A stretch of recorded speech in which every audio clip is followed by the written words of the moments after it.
आपले आरपीआयचे तालुका अध्यक्ष माझे मित्र विकासदादा दायंजे आपल्या समोर आपले विचार व्यक्त करतील।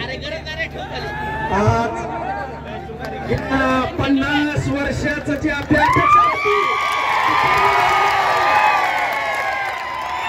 आपलं स्वप्न होतं की आमदार साहेब आमदार झाले पाहिजे, आमदार झाले। आता इथल्या पुढच्या काळामध्ये आपल्याला जानकर साहेबांच्या पाठीमागे राहून इथून पुढच्या काळामध्ये जानकर साहेबांना ताकद देऊन आपण हा जिल्हा आपल्या ताब्यात आणण्यासाठी आज मला अभिमान वाटतो वेळापूर गटामधला की आज आपल्या वेळापूर गटानं जानकर साहेबांना अतिशय चांगल्या पद्धतीने लीड देऊन या ठिकाणी उचललेला आहे।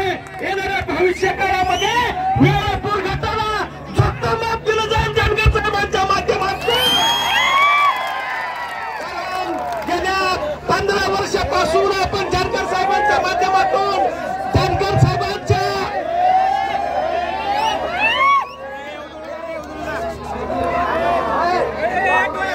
गेल्या 15 वर्षापासून आपण जानकर साहेबांना ग्रामपंचायतच्या माध्यमातून जिल्हा परिषदेच्या माध्यमातून पंचायत समितीच्या माध्यमातून जानकर साहेबांना तुम्ही आमदारकीपर्यंत असाच पाठिंबा दिलेला आहे आणि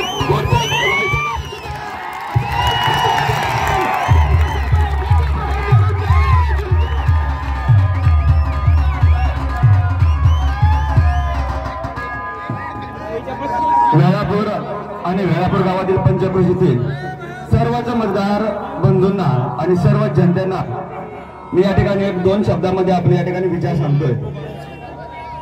सन्माननीय जानकर साहेब हे चळवळीचे कार्यकर्ते आणि संघर्षाचं नेतृत्व जे मी जवळून म्हणजे साधारणतः 2002 या सालापासून त्यांच्या बरोबर काम केलेलं आणि त्यांच्या बरोबर काम करत आलेलो आहे। एक सर्वसामान्य घरातील नेता, एक सर्वसामान्य घरातील कार्यकर्ता आज आमदार पदापर्यंत कशा पद्धतीने पोहोचलेला आहे हे तुम्ही आम्ही नव्हे संपूर्ण तालुक्याला पाहिलेलं आहे।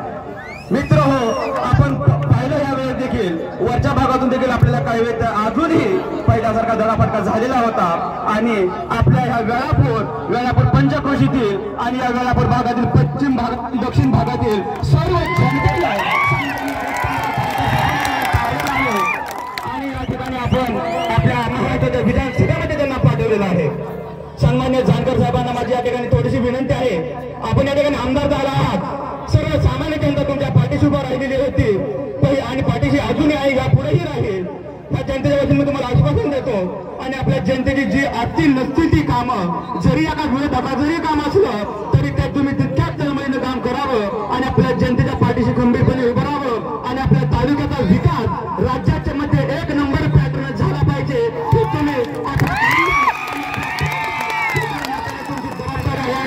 करावं। पुन्हा एकदा आपण या तालुक्याच्या आमदारपदी पुनश्च निवडून आलात, आपण आमदार झालात। सर्व वेळापूर पंचक्रोशीच्या वतीने मी तुमच्या ठिकाणी पुन्हा शब्द अभिनंदन करतो।